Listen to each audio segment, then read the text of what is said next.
Pag-usapan na po natin. Simulan na po natin itong Makatae Black. Ay, Makatae Black, sorry.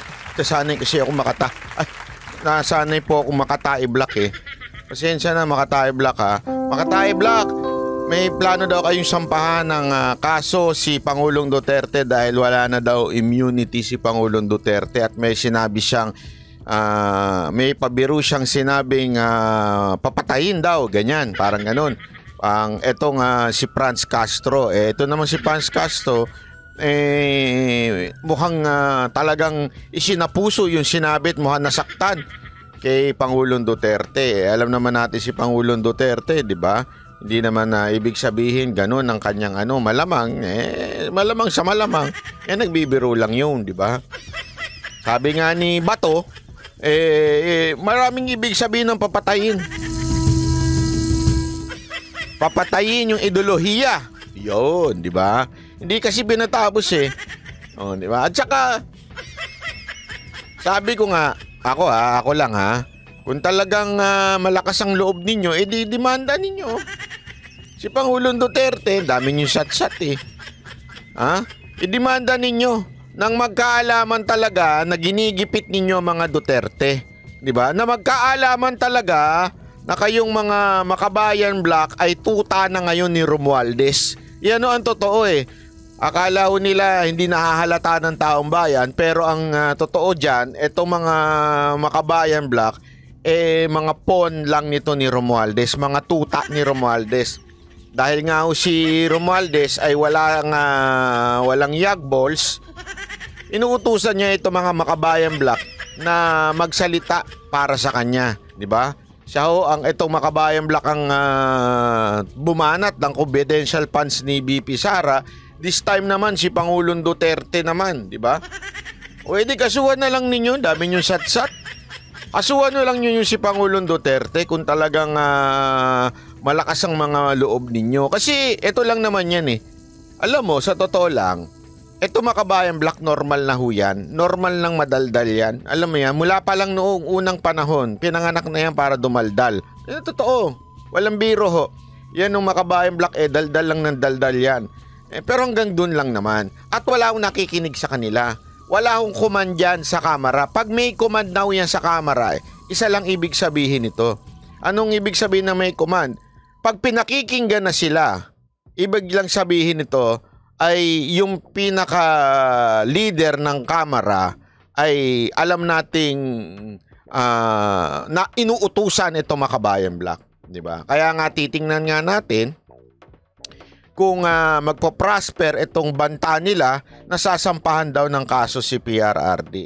Di ba? May mga nagsasabi nga diyan na wala naman ng immunity si Pangulong Duterte. So, ibig sabihin po, maaari na siyang makulong sa ganyan-ganyan. Tingnan natin. Kasi sa totoo lang, kung yan, hindi pa hihintulutan ni Romualdez, hindi naman magpa-prosper yung mga ganyan-ganyan nila. Sa totoo lang. Pero dahil nga, alam naman natin, binanatan ni Pangulong Duterte ito si Romualdez ng bonggang-bongga na merong ambisyon na maging presidente. Labo. Mantakin mo, may ambisyon maging presidente. Ano ang baduy mo, Brad? Ang lakas ng loob mo. Halatang hindi ka nga ito isipin nyo to Hindi nga ho ito ilang beses, alam ko ilang beses nang tumakbo ito sa pagkasenador, natatalo Tapos ngayon nga, hindi man lang sumusulpot yung pangalan niya sa pagkasenador. Tapos biglang tatakbong presidente. Ang tindi ng lipad mo, Brad Mukhang ano ba binabanatan mo dyan? Masarap ata binabanatan mo dyan. Kasi ang tindi ng lipad ng isip mo, parang you fly high in the sky, di ba? Parang masyadong mataas ang lipad mo, Brad. Medyo delikado yung masyadong mataas ang lipad. Pag lumagpak yan, bonggang-bongga rin. Di ba? Hindi kasi alam mo, ako meron akong kaibigan. Totoo, walang biro to. Kaya lang ngayon, wala na, natokhang. Pero meron akong kaibigan dati.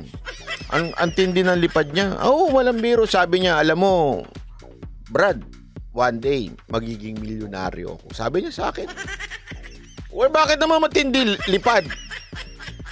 Paano ba naman? Sabi niya magiging milyonaryo daw siya pero wala siyang ginawa kung hindi uminom, tumambay, wala ngang trabaho, nakahubad lang sa bahay, lang. Pero ang pangarap niya maging milyonaryo someday daw. Sabi niya, Brad, someday magiging milyonaryo ako. Sabi niya ganun.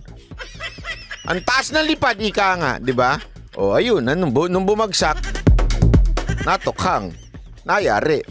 Ang lipad ang taas Parang, ewan ko ba? Parang ganun si Romualdez, masyado mataas ang lipad. Akala niya talaga mananalo siyang presidente. Pambira, Romualdez presidente. Ayusin mo muna yung lugar ninyo. Sa totoo lang, paano naging presidente? Pambira ka naman, oo. Senado nga, di ka umaangat, di ka nga, wala ka nga sa, sabi nga, wala ka sa radar para maging senador. Presidente pa. Pambira, oo. Diba? Tapos ngayon, hindi kasi ang akala niya siguro habang dinidiin niya si VP Sara Duterte at etong si Pangulong Duterte, akala niya siguro siya ay magtatagumpay at aangat. Alam mo, Brad, Romualdez, makinig ka. Kahit hindi tumakbo si VP Sara Duterte, baka yung barangay captain tumakbo, manalo pa kaysa sa'yo Dahil alam na ng karakas ng mga Pilipino yung gawain mo, sabi nga ni Pangulong Duterte, swapang. Swallowing, ganun ba? 'Di ba? Alam na ng karakas ng taong bayan kung anong klase ka, Romualdez, alam na 'yan. Yung mo, una-una talagang sagad sa buto pagiging dilawan mo. Pangalawa, yun nga lang mga congressman, hindi mo ma-win over dahil nga sa tindi ng ginagawa nyo dyan sa kamera. Masyado yung pinapaboran lang ang mga kakampi. Hindi mo nga ma-win over yung mga kongresista dyan Tsaka bago ka tumakbo, siguraduhin mo munang magkaroon ka ng audit Ipakita mo sa taong bayan kung saan mo ginastos ang pera ng taong bayan. Kasi remember, pera natin yan. Hindi ho niya pera yung ginagamit niya dyan sa kamera. Yung anumang budget na natatanggap nito mga kongresista na ito, na paulit-ulit nila sinasabing na okay, na audit naman daw ng COA. Hindi kasi, una-una, yan yung paulit-ulit yung sinasabi na audit na ng COA, ganyan-ganyan. Sandali, let's define audit. Baka mamaya, yung sinasabi nyo na audit lang, porket may pirma na kayo, okay na yon, ganon. Yung totoo. Porket pinirma nyo lang, I certified that such expenses was used properly, signed by me. Ayos na kagad. Diba? Huwag ganon. Dapat ipakita nyo sa amin, asa nagastos yung 1.6 billion. Billion po ito billion. Balita ako nga Eto may balita ako. At na-confirm ko ito. Kasi na-confirm ko ito. Yung mga bata mo nga yung totoo lang Mga bata mo daw, Romualdez, totoo ba na sila na may hawak ng mga STL sa buong bansa?